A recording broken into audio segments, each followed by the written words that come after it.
Buen día, damos gracias a Dios que estén acompañándonos en esta ocasión también. Vamos a hablar un poquito acerca del advenimiento del anticristo, el arrebatamiento y la segunda venida de nuestro Señor Jesucristo. Pero antes vamos a poner en manos de Dios este tiempo. Padre eterno, cuántas gracias te damos, Señor, de que nos bendices a cada instante. Señor, has cuidado de nosotros, nos has brindado salud, nos has dado tu provisión. Te agradecemos, Señor, que nos ayudes a entender este tiempo de enseñanza. Abre el entendimiento de cada uno de nuestros oyentes, Señor. Guíanos en la enseñanza de tu palabra, Señor. Te rogamos que tú dispongas los oídos y los corazones a recibir tu palabra. Te rogamos, Padre, que quites todo estorbo para que tu palabra llegue limpia, Señor, y quede sembrada en nuestros corazones.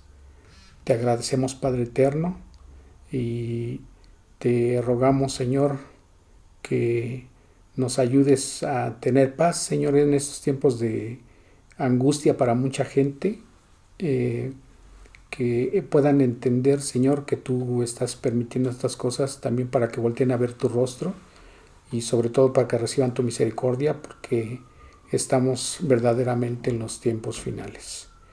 Te damos la honra y la gloria en el precioso nombre de tu divino Hijo Jesucristo, nuestro Salvador. Amén.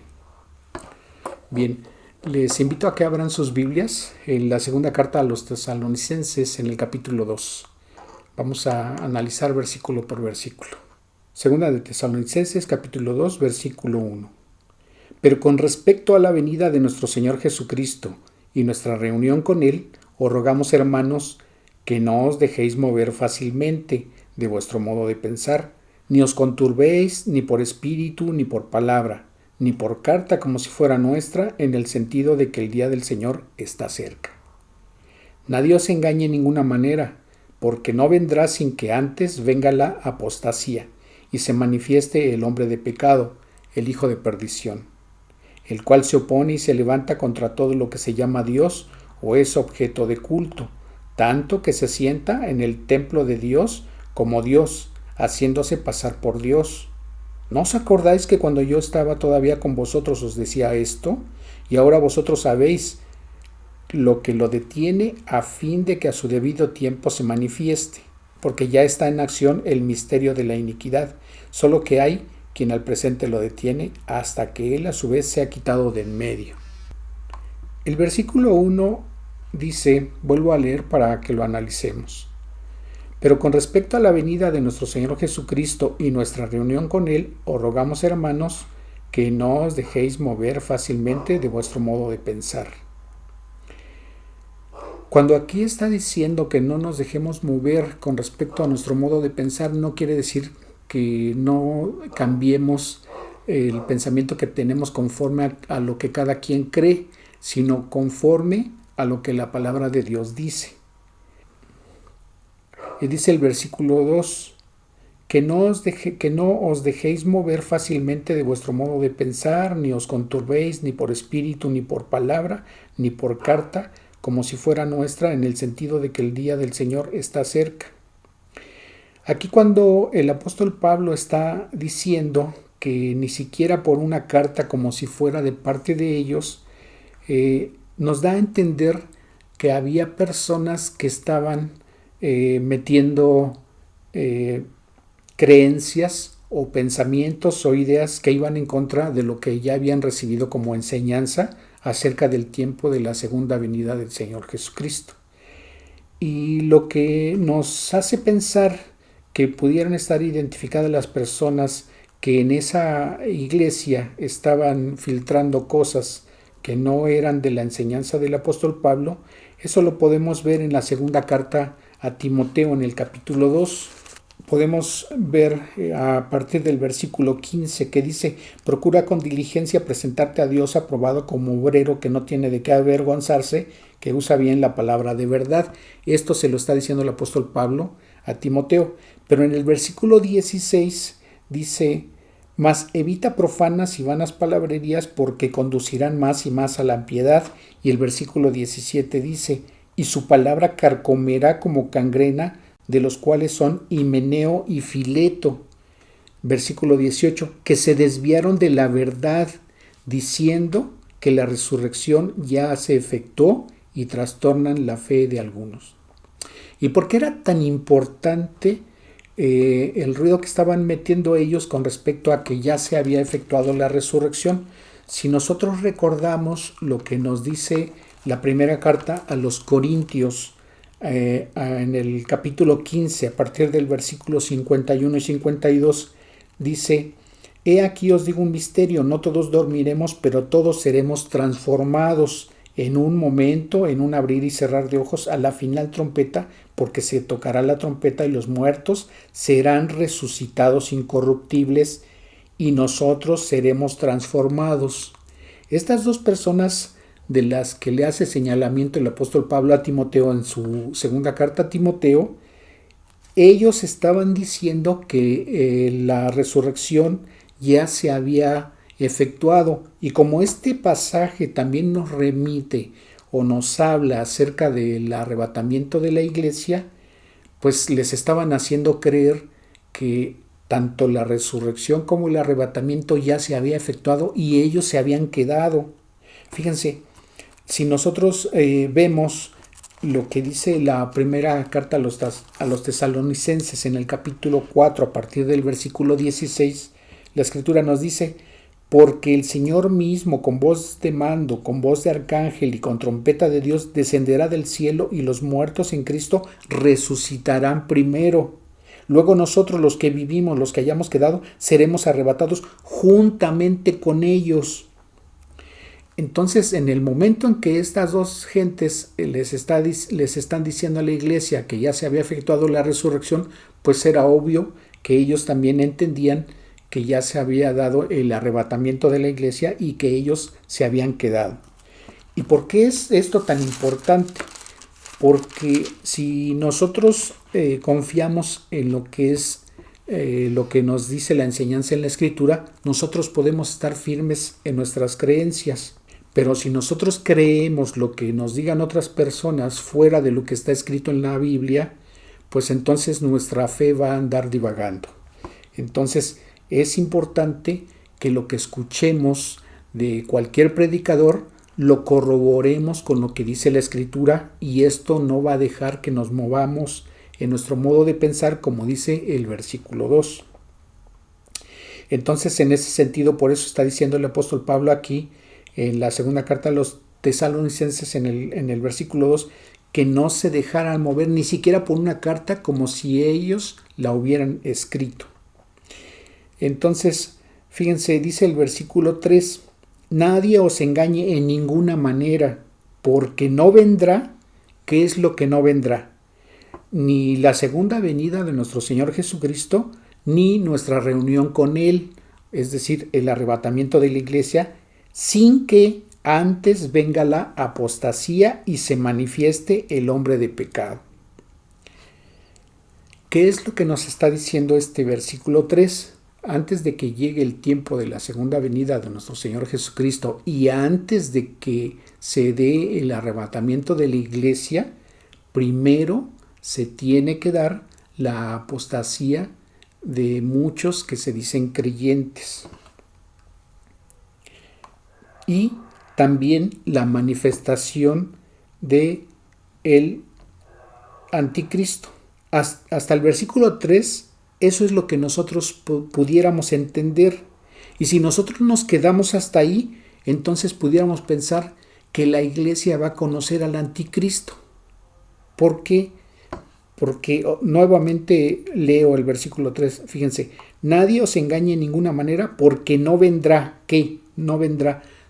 Y si recordamos que el versículo 1 nos está diciendo con respecto a la venida de nuestro Señor Jesucristo y nuestra reunión con Él, entonces se estaría entendiendo así, que primero se tiene que dar la apostasía y que se manifieste el anticristo. Entonces, si no leemos más abajo, nosotros diríamos, mira, ve, la Biblia nos está diciendo que nosotros vamos a conocer al anticristo, pero vamos a ver qué nos dice el versículo 4, el cual se opone y se levanta contra todo lo que se llama Dios o es objeto de culto, tanto que se sienta en el templo de Dios como Dios, haciéndose pasar por Dios. el versículo 4 nos daría a entender que también nosotros pudiéramos estar conociendo la construcción del tercer templo. Pero fíjense, vamos a seguir leyendo. Dice el versículo 5 y el 6. ¿No os acordáis que cuando yo estaba todavía con vosotros os decía esto? Y ahora vosotros sabéis lo que lo detiene a fin de que a su debido tiempo se manifieste. ¿Se manifieste qué? Vamos a ver el versículo 7.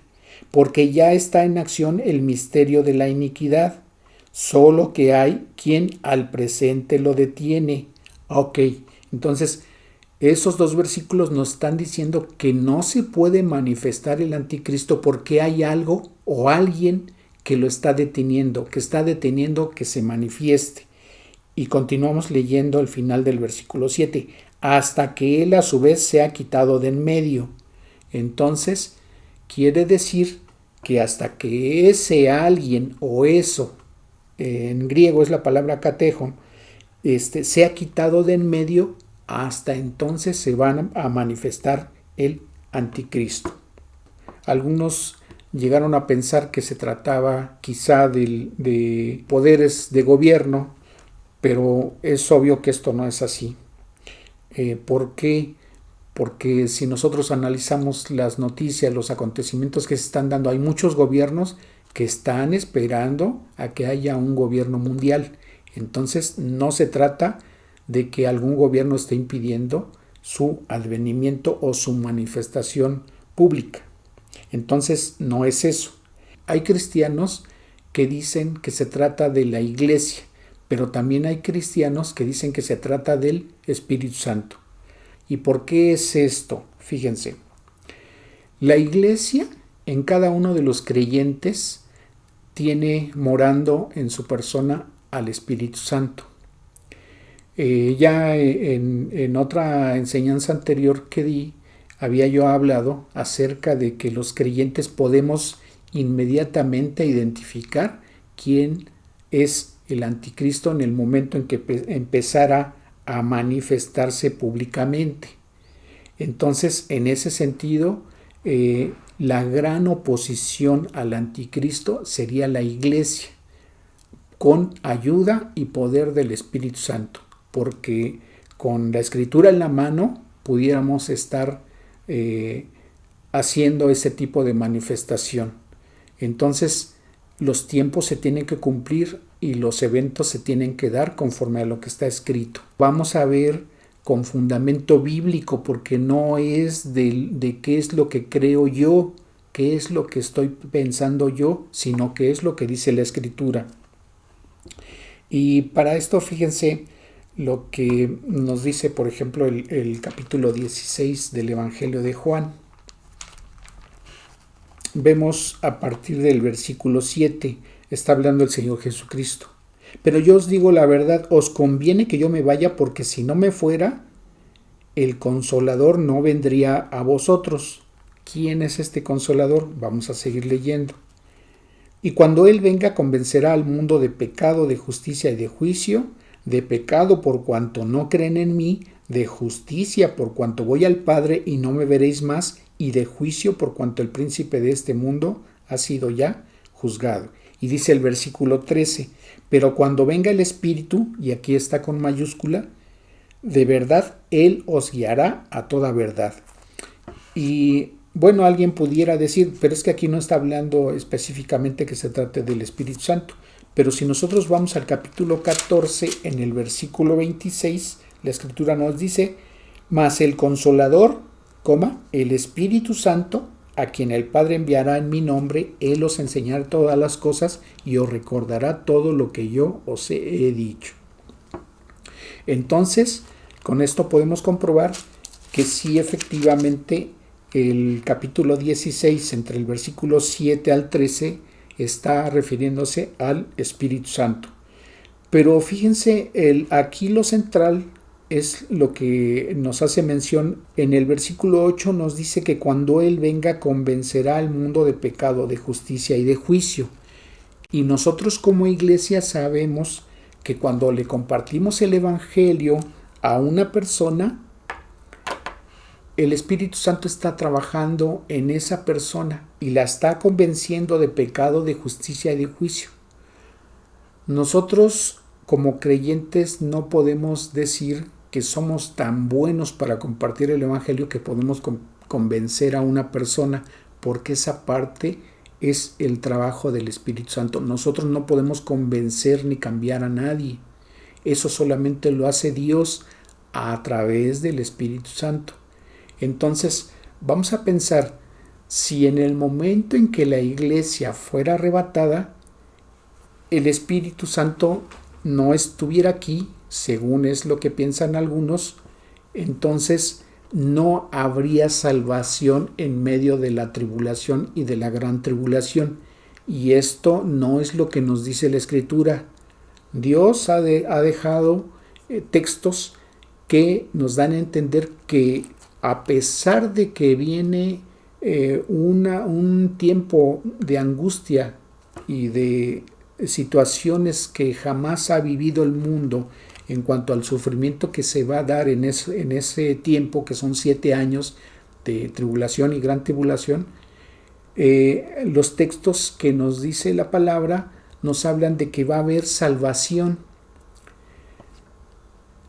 Y si el Espíritu Santo es quien convence al mundo de pecado, de justicia, de juicio, no es lógico que alguien pudiera estar compartiendo el Evangelio y estar convenciendo a las personas de que entreguen su vida a Cristo.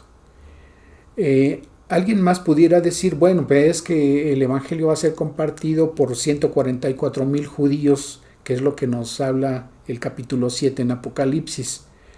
Pero sí son ellos instrumentos de parte de Dios para compartir el Evangelio. Pero la labor de convencer de pecado, de justicia y de juicio es del Espíritu Santo. Pero bueno, si quisiéramos más evidencia, yo les preguntaría, ¿acaso el Espíritu Santo no es una de las 3 personas de Dios? Y si tanto el Padre como el Hijo como el Espíritu Santo comparten los mismos atributos, ellos en forma individual tienen el atributo de ser omniscientes, omnipotentes, pero también omnipresentes. Entonces podemos llegar a la conclusión que el Espíritu Santo no puede ser retirado del mundo, porque Él, aunque se fuera a la iglesia, estaría presente aquí en el mundo. Y esa es la labor que va a tener el Espíritu Santo en medio de la tribulación y de la gran tribulación, estar convenciendo a las personas de pecado, de justicia y de juicio para que crean el Evangelio que les va a ser compartido por los 144,000 judíos. Entonces, eso es lo que nos dice en realidad la Escritura. No va a ser quitado el Espíritu Santo. La iglesia sí, porque termina su tiempo, que fueron 2000 años. Entonces, ahora podemos entender lo que nos dice este pasaje. Entonces, ¿de qué manera se va a dar la secuencia de estos eventos? Primeramente tiene que ser arrebatada la iglesia para que entonces se manifieste el anticristo. Se construya el templo y posteriormente, al término de la gran tribulación, se da el momento de la segunda venida de nuestro Señor Jesucristo. Ese es el orden. Entonces, en base a este pasaje, nosotros podemos decir con toda seguridad que es muy, muy probable que la iglesia no conozca al anticristo ni vea la reconstrucción o la construcción del tercer templo. ¿Por qué? Porque hasta que se presente el anticristo, él es el que va a motivar a que sea construido el templo, porque el pueblo judío lo que está esperando es al Mesías y entonces van a poder con ese motivo levantar el templo. Entonces ese es el orden de las cosas. Ahora bien, fíjense, cuando nos dice aquí que tiene que darse también la apostasía, muchos creyentes piensan que verdaderos creyentes son los que van a abandonar la fe. Yo no estoy de acuerdo porque también hay textos que sustentan que esto no es así. Y fíjense, si nosotros vamos a la primera carta a Timoteo, en el capítulo 4, versículo 1, dice la Escritura: pero el Espíritu dice claramente que en los postreros tiempos algunos apostatarán de la fe, escuchando a espíritus engañadores y a doctrinas de demonios. Un verdadero creyente no puede dejarse guiar por espíritus engañadores ni doctrinas de demonios. ¿Por qué? Porque la misma Escritura en la primera carta del apóstol Juan, en el capítulo 4, también versículo 1, dice: amados, no creáis a todo espíritu, sino probad los espíritus si son de Dios, porque muchos falsos profetas han salido por el mundo. Y esta es una exhortación a que nosotros debemos de prepararnos con el conocimiento y el entendimiento de la Escritura. Y nosotros podemos recordar también en una enseñanza que di lo que nos habla la carta a los Hebreos en el capítulo 5, a partir del versículo 11.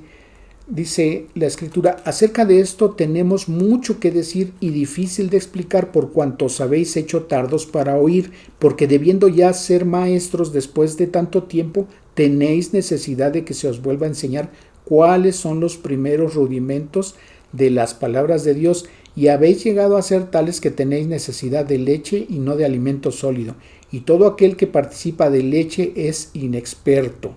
Pero el alimento sólido es para los que han alcanzado madurez, para los que por el uso tienen los sentidos ejercitados en el discernimiento del bien y del mal.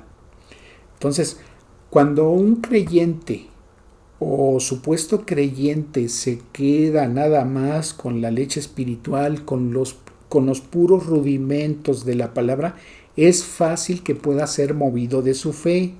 Pero un auténtico creyente no, porque también la Escritura nos dice que Dios no va a dejar que nadie nos arrebate de su mano. Y si esto fuera así, entonces Dios estaría mintiendo, porque entonces estaríamos pensando que Dios no es capaz, ni tiene el poder, ni tiene el control de mantenernos dentro de la fe. Cuando hemos tenido una verdadera conversión por haber creído en el sacrificio del Señor Jesucristo por el pago de nuestros pecados, y de esa manera haber tenido nosotros la salvación y un nuevo nacimiento. Si nosotros vemos lo que nos dice la primera carta del apóstol Juan en el capítulo 2, versículos 18 y 19, la palabra nos dice: hijitos, ya es el último tiempo, y según vosotros oísteis que el anticristo viene. Así, ahora han surgido muchos anticristos. Por esto conocemos que es el último tiempo.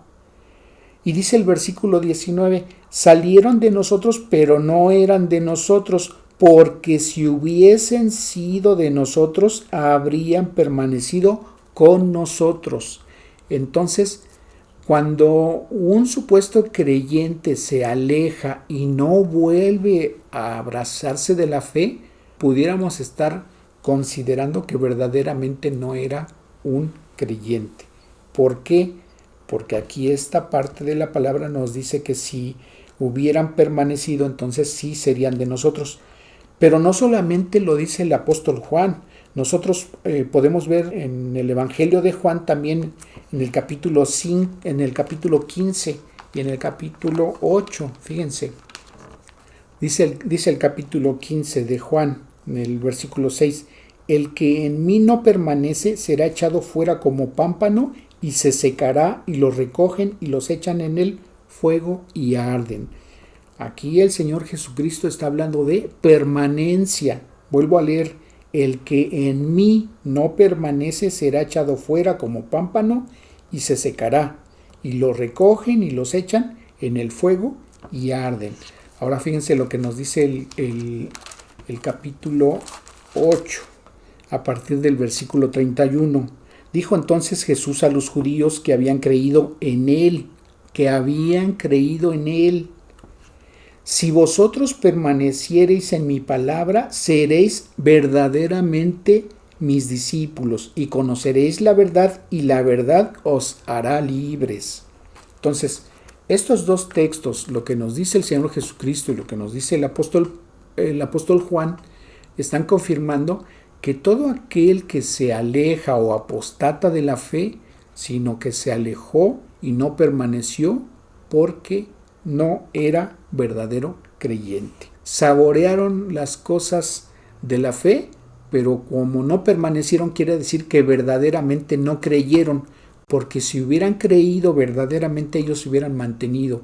Pero en el momento en que dejan de creer, pues es obvio que no tenían firme esa creencia. Entonces, esos son los que apostatan.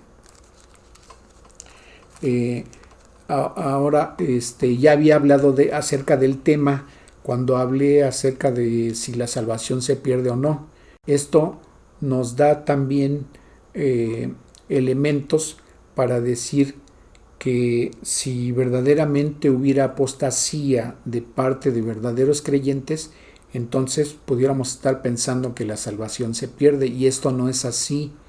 Cuando el Señor Jesucristo dijo consumado es, el término que se está utilizando ahí era tanto un término financiero como un término legal. La deuda ya estaba pagada, el castigo se había ejecutado sobre alguien, en este caso el Señor Jesucristo, que fue quien ocupó nuestro lugar. Ya no había deuda que pagar, ya la salvación estaba consumada. El único requisito, según también nos dice el mismo Evangelio de Juan, en el capítulo 1, en el versículo 12, que a todos los que creen y a los que lo reciben, tienen la potestad de ser hechos hijos de Dios. Esos son los requisitos: creer, recibirle y permanecer en la fe.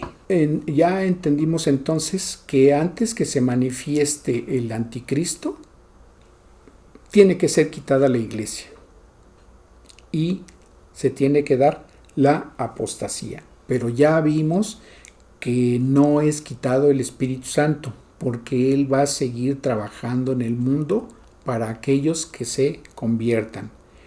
Y otro elemento para poder decir que el Espíritu Santo no es quitado, lo podemos comprobar cuando nosotros vemos el mismo Evangelio de Juan en el capítulo 3. En el versículo 5, ya por segunda vez le está diciendo el Señor Jesucristo a Nicodemo, respondió Jesús: de cierto te digo. Y cuando está el Señor diciendo de cierto, la palabra en griego es amén. O sea, que eso es una afirmación tajante, es algo que se va a dar, es algo que se va a cumplir de parte de Dios. Entonces, vuelvo a leer, versículo 5, respondió Jesús: de cierto te digo, que el que no naciere de agua y del Espíritu, obviamente del Espíritu Santo, no puede entrar en el reino de Dios. Entonces, una creencia de algunos creyentes es que los que sean salvos en medio de la tribulación y de la gran tribulación van a ser salvos por sus fuerzas o en sus fuerzas. Y esto no puede ser, porque entonces estaríamos pensando que ellos sí tuvieron la oportunidad de ser salvos por obras en su carne y en sus fuerzas. Nosotros acabamos de leer también el texto que nos habla acerca del arrebatamiento y de la resurrección. Si nosotros recordamos lo que nos habla la primera carta a los tesalonicenses en el capítulo 4, y vuelvo a leer versículos 16 y 17, la Escritura nos dice: porque el Señor mismo con voz de mando, con voz de arcángel y con trompeta de Dios descenderá del cielo, y los muertos en Cristo, ¿qué quiere decir? Que tuvieron un nuevo nacimiento, y para tener un nuevo nacimiento o tener la salvación, tuvieron que haber recibido al Espíritu Santo. Entonces, los muertos que se den en la tribulación por creer en Cristo, verdaderamente son personas que serán salvas, que tendrán un nuevo nacimiento y que habrán recibido al Espíritu Santo.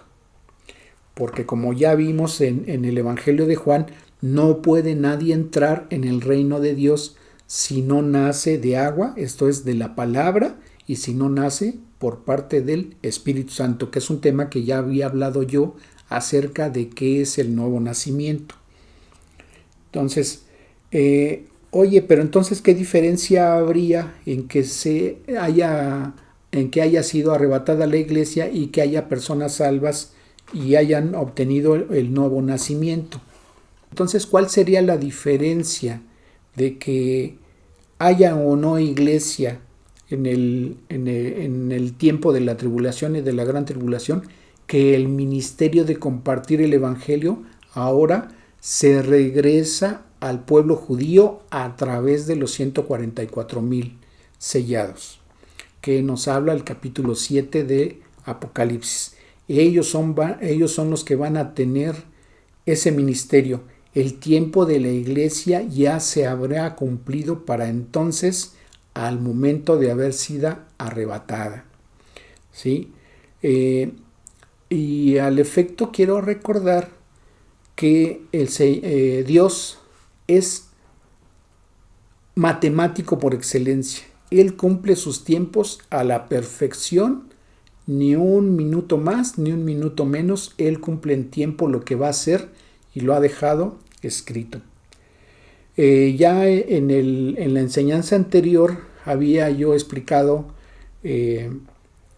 brevemente la profecía de la semana 70, pero quiero que recuerden esto. Fíjense, cuando el pueblo judío fue llevado en cautiverio a Babilonia, la Escritura nos dice que ellos habían caído en pecados tremendos, y entre ellos haber matado a los profetas que Dios les había enviado, pero también en pecados de idolatría. Y el otro pecado que habían cometido es que no hicieron caso de la indicación de parte de Dios de dar reposo a la tierra, que es lo que nos habla el capítulo 25 del libro de Levítico. Dios les había indicado que pasados 6 años de haber trabajado la tierra, el séptimo la tendrían que estar dejando reposar, y que la misma tierra produciría lo que ellos iban a necesitar para su consumo personal, para las personas que tuvieran a su servicio, para los extranjeros que estuvieran morando con ellos, y también para sus animales.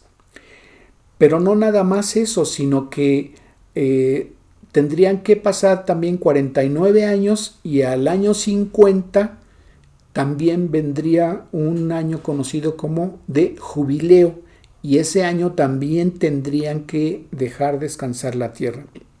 Si nosotros recordamos la profecía, y vamos a dirigirnos para ello al capítulo 9 del libro de Daniel, fíjense lo que dice la Escritura. Entre el versículo 20 y el versículo 23 del capítulo de Daniel, del capítulo 9 del libro de Daniel, está explicando Daniel que él estaba aún orando cuando se presentó delante de él el ángel Gabriel, y le dijo, según el versículo 23, al principio de tus ruegos fue dada la orden, y yo he venido para enseñártela, porque tú eres muy amado. Entiende pues la orden y entiende la visión, o sea, la profecía.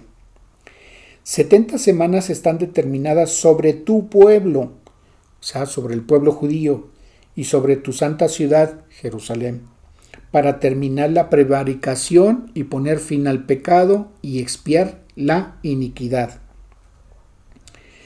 para traer la justicia perdurable y sellar la visión y la profecía y ungir al Santo de los Santos. Sabe pues y entiende que desde la salida de la orden para restaurar y edificar Jerusalén hasta el Mesías príncipe habrá 7 semanas y 62 semanas. Y entonces está repartido así el tiempo. Aquí nos está hablando de 7 y 62, nos está hablando de 69 semanas entre la salida de la orden para reedificar la ciudad de Israel, para reedificar la ciudad de Jerusalén y el templo, y para la llegada del Mesías. Entonces se está hablando de aquí de 483 años. Entonces, fíjense que ese era el tiempo exacto para la llegada del Mesías. Tendrían que pasar a partir de la salida de la orden para restaurar y edificar Jerusalén hasta la llegada del Mesías 483 años. Y no se refiere aquí al nacimiento, se refiere, y muchos estudiosos de las Escrituras coinciden en que se trata del tiempo en que entró el Señor Jesucristo montado en un burrito en la ciudad de Jerusalén. Cuando entró el Señor Jesucristo a Jerusalén montado en un burrito. Hasta ahí se cumplieron 483 años, pero falta una semana porque la profecía habla de 70 semanas de años, entonces son 490 años, faltan 7 años. Y fíjense lo que nos dice el versículo 26. Después de las 62 semanas, ya adicionadas a las 7, que habla de la salida de la orden para restaurar y edificar Jerusalén, se quitará la vida al Mesías. Entonces, esta fecha coincide la llegada del Mesías con la entrada del Señor Jesucristo a Jerusalén y con su muerte en la cruz del Calvario. Hasta ahí se cumplieron 483 años. Pero 500 años antes de Cristo, el profeta Daniel estaba recibiendo la revelación del año en que el Señor Jesucristo iba a llegar a este mundo y el año en que Él iba a ser crucificado. Tenían que pasar exactamente 483 años. ¿Y por qué entonces esta profecía se iba a llevar 490 años? Recordamos en la enseñanza anterior que di que el pueblo de Israel como castigo a sus pecados habían sido llevados a cautiverio en Babilonia por Nabucodonosor, pero tenían que pasar 70 años que eran los años de reposo que no tuvo la tierra, porque ellos no cumplieron ese mandamiento que Dios les había dado. ¿Pero por qué 490 años?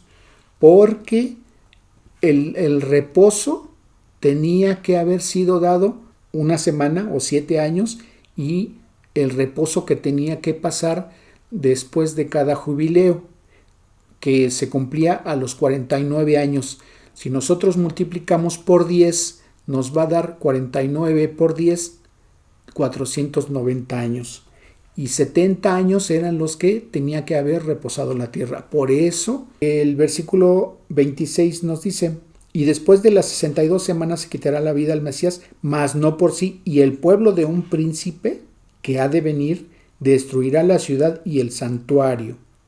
Entonces, aquí habla de la destrucción no nada más de la ciudad, sino también del templo de Dios. Ese templo que iba a ser reconstruido con ese mandato que acabamos de leer en el versículo 25.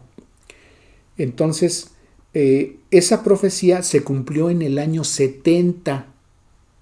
En el año 70, después de Cristo, el ejército romano destruyó la ciudad y destruyó el templo, y entonces ahí tuvo cumplimiento esa parte de la profecía.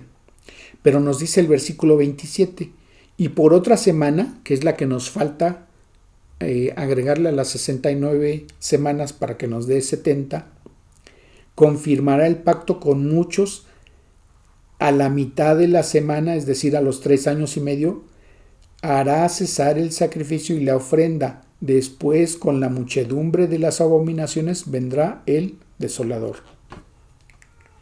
¿Qué nos quiere decir esta parte?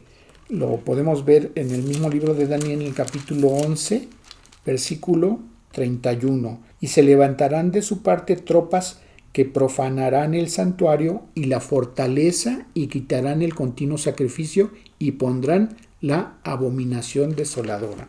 Entonces, ¿qué es lo que va a pasar con el anticristo?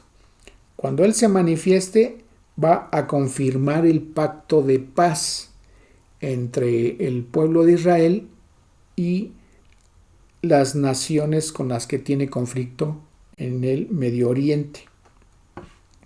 Entonces él va a confirmar el pacto de paz, pero a los 3 años y medio él se va a sentar en el templo de Dios y va a hacerse pasar por Dios y va a pedir que le adoren. Por eso habla la Escritura acerca de una abominación desoladora. Yo les había comentado y vuelvo a manifestar que no lo hago de una forma tajante, porque la Escritura dice que nosotros no podemos saber el día ni la hora. Pero a través de muchos pasajes podemos ver que Dios no oculta muchas o la mayoría de las cosas de lo que va a hacer en el futuro, sino que da muchos detalles. Aquí vuelvo a repetir, 500 años antes de Cristo estaba diciendo cuántos años iban a pasar para que Él llegara y para que fuera muerto, y la destrucción del templo y de la ciudad, y eso tuvo un cumplimiento cabal. Ahora, fíjense, si esta profecía de la semana 70 nos está diciendo que en la semana 69 se iba a quitar la vida al Mesías, quiere decir que ese es el punto de partida para considerar el tiempo que tendría que transcurrir para que se sigan dando los demás eventos proféticos. Lo explico. Fíjense, Dios habla de semanas. Si nosotros recordamos en Génesis, la creación se dio en 6 días. Pero el 7º día habla del reposo de parte de Dios porque ya había terminado su obra, ya había terminado su creación. Entonces ahí hay un tiempo de una semana. El apóstol Pedro nos dice en una de sus epístolas que para Dios un día es como 1000 años. Si nosotros vemos el tiempo a partir de la creación hasta nuestros días, tendrían ya que estarse terminando 6000 años. Hasta el tiempo del Señor Jesucristo, desde el tiempo de la creación de Adán y de Eva hasta su tiempo, ya habían transcurrido 4000 años, es decir, 4 días. El tiempo que ha permanecido la Iglesia en su ministerio han sido ya transcurridos casi 2000 años que están ya por terminar, y sería el cumplimiento del 6º día. 4000 años más 2000 serían 6000 años. Y el séptimo día vendría a ser el milenio, para que se cumpliera la semana de miles de años. ¿Cómo podemos validar esto? Cuando nosotros vemos en el libro de Génesis, en el capítulo 6, que dice en el versículo 3, y dijo Jehová, no contenderá mi espíritu con el hombre para siempre, porque ciertamente él es carne, mas serán sus días 120 años. Nosotros muchas veces decimos que no se trata de la edad en cuanto a la longevidad de las personas que tendrían que ser de 120 años, porque esto no ha sido así. En otra interpretación hemos dicho que 120 años son los que anduvo predicando Noé antes de que se diera el diluvio, Pero tampoco esto es así. Vamos a ver por qué. Fíjense, si vemos el capítulo 5 de Génesis en el versículo 32, dice la escritura, y siendo Noé de 500 años, fíjense, y siendo Noé de 500 años, engendró a Sem, a Cam y a Jafet. Noé tenía 500 años. Si vemos el capítulo 7 de Génesis, en el versículo 6, la palabra dice, era Noé de 600 años. ¿Cuántos años habían transcurrido? 100. Cuando el diluvio de las aguas vino sobre la tierra. Entonces estaríamos cayendo en una contradicción. Primer supuesto, no son 120 años los que Dios le está dando a la humanidad para que tengan esa longevidad máxima. No es así, hemos visto que no es así. Entonces, ese supuesto queda descartado. Si nosotros decimos que fueron 120 años los que estuvo predicando Noé, pues tampoco coincide, porque el versículo 32 del capítulo 5 nos está diciendo que era de 500 años Noé cuando engendró a Sem y a Jafet. Entonces, entre el nacimiento de sus hijos y cuando llegó el diluvio, solamente habían pasado 100 años. La otra interpretación es de que esos 120 años se trata de años de jubileo. Y si recordamos lo que nos dice el capítulo 25 del libro de Levítico, cuando habla de los jubileos, estos se daban cada 50 años. Si nosotros multiplicamos esos 120 por 50, que son los jubileos que tendrían que estar transcurriendo, llegamos a 6,000 años que se están cumpliendo en el momento en que la iglesia termine de cumplir los 2,000 años de ministerio, que es el tiempo de la gracia que estamos viviendo. Ahora, fíjense lo que les voy a comentar. Si nosotros partimos de que la semana 69 de la profecía de Daniel de las 70 semanas se cumplió con la muerte de Cristo y él tenía 33 años, tendrían que transcurrir 2,000 años, que son los 2 días de la iglesia, y llegaríamos al año 2033. Pero tendríamos que restarle los 7 años de tribulación y de gran tribulación. ¿Por qué? Porque al cumplirse los 6,000 años, el Señor Jesucristo tendría que regresar. Y Él no va a regresar hasta, 1, que haya sido arrebatada la iglesia, y 2, que se haya manifestado el anticristo. Y el tiempo que va a estar el anticristo obrando con su maldad aquí en el mundo van a tener que transcurrir 7 años. Por eso le restamos esos 7. Entonces, llegamos al año 2033. En ese año se están cumpliendo 2,000 años de la iglesia, que es el año en que tendría que estar regresando el Señor Jesucristo. Le restamos los 7 años de la tribulación y de la gran tribulación y llegamos al año 2026, en que es posible o es probable que se esté dando el arrebatamiento de la iglesia.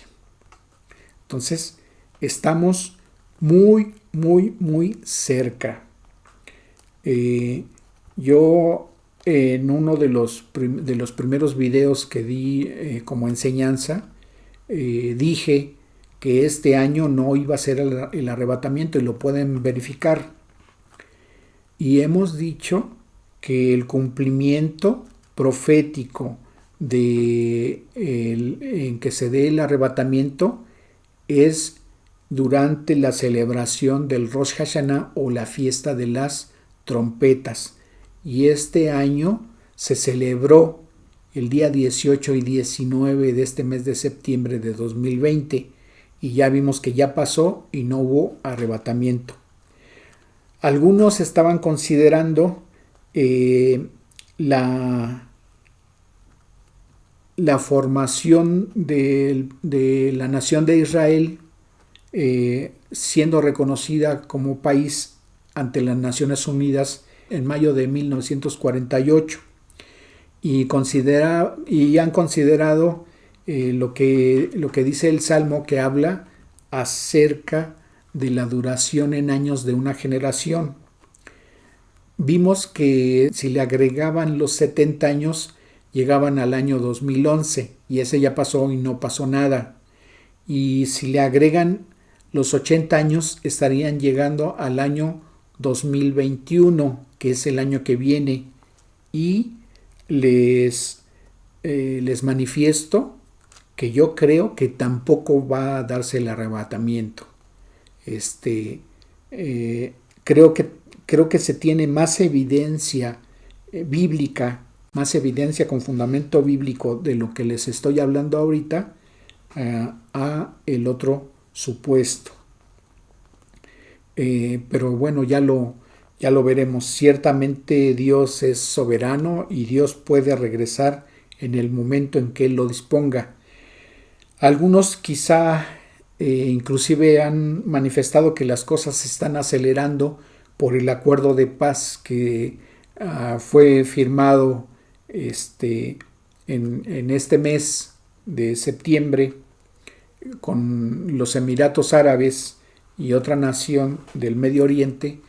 Creen que las cosas se van a suceder más a prisa, pero a lo largo de la Escritura nosotros vemos que Dios no falta a su palabra y Él en los tiempos en que determina las cosas así se da, y siempre su expresión es escrito está. Entonces Él ha dejado por escrito lo que va a suceder y cómo va a suceder, y los tiempos están determinados por Él. Entonces y también lo podemos constatar con la celebración de la Pascua. Cuando el Señor Jesucristo fue sacrificado exactamente a la hora en que se conmemoraba la celebración de esa fiesta y el sacrificio del Cordero para cubrir los pecados de su pueblo.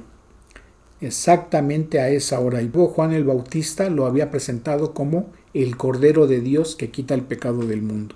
Entonces, los tiempos para Dios son exactos y en su tiempo se va a dar lo que está por cumplirse en forma profética. Fíjense, regresando a Segunda de Tesalonicenses, en el capítulo 2, en el versículo 6, y ahora vosotros sabéis lo que lo detiene, a fin de que a su debido tiempo, y la palabra tiempo aquí en el griego es kairos, y no se refiere a años, sino al tiempo de Dios. Entonces, quiere decir que cuando sea el tiempo de Dios, se van a dar estas cosas. Y vuelvo a repetir que Dios cumple su palabra en la forma y términos en que está escrita. Todas las profecías que están descritas en la palabra de Dios han tenido cumplimiento y van a seguir teniendo cumplimiento. Cuando las personas nos dicen que la Biblia es un libro anticuado, que es un libro que se escribió hace 2000 años, es cierto. Pero fíjense, y cuando escuchan hablar de tiempos proféticos o de tiempos bíblicos, nos dicen, bueno, pues eso ya pasó.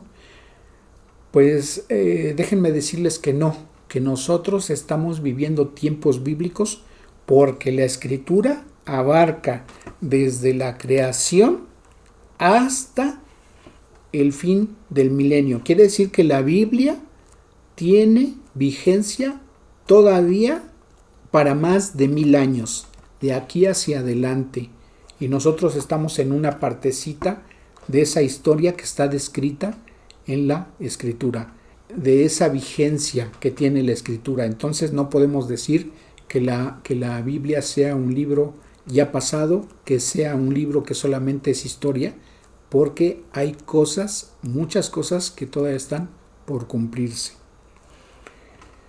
Amigo, amiga que nos escuchan y que nos ven, el tiempo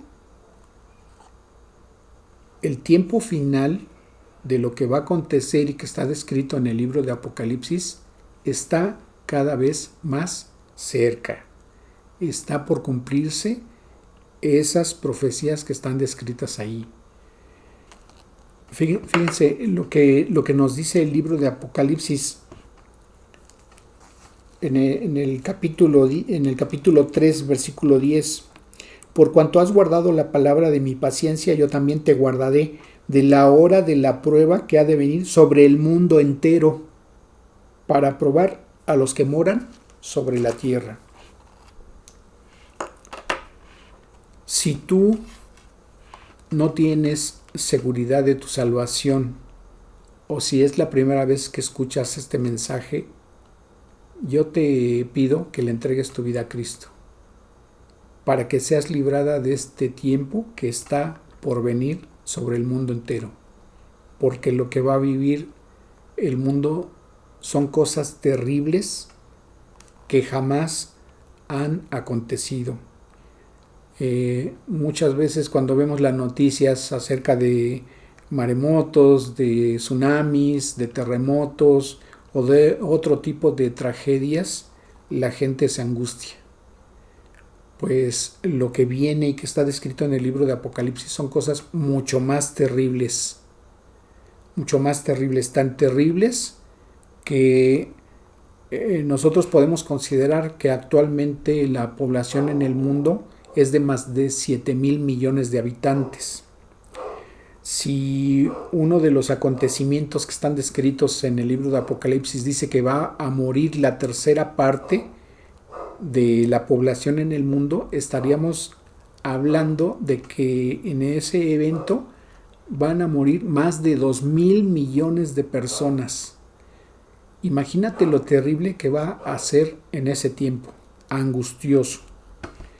Si tú no quieres pasar ese tiempo para que seas librado, para que seas librada de esa prueba que viene sobre el mundo entero, entrégale tu vida hoy a Cristo.